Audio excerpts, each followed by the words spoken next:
Nabagsakan ng poste ng kuryente ang isang tricycle sa Antipolo, Rizal. Patay ang pasahero nitong street sweeper habang sugatan naman ang driver. Nasa frontline ng balitang yan, si Faith Del Mundo.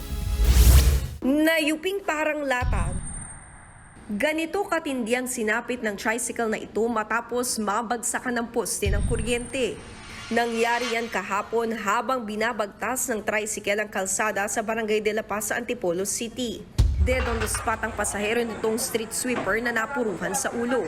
Sugatan naman ang driver na agad isinugod sa ospital. Ayon sa mga residente, pasado alas 6 ng umaga nang may pumutok sa poste ng kuryente. Parang may pumutok, parang malight, pero nahinto po yun. Parang tumagilid po ng 1 hour. Nilagyan nila ng harang at parang ma-aware yung mga dumadaan.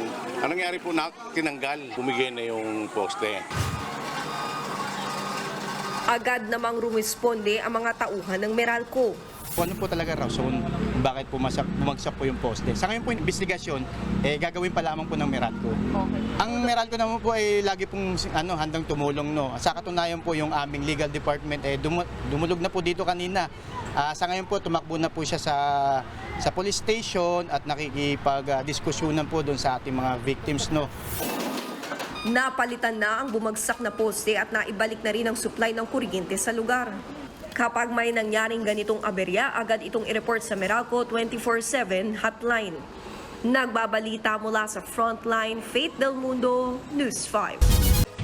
Mga kapatid, Nikki de Guzman po. Iba na ang may alam at may pakialam sa panahon ngayon. Para sa tuloy-tuloy na balitaan sa Frontline kahit weekend, mag-follow at mag-subscribe sa social media pages ng News 5.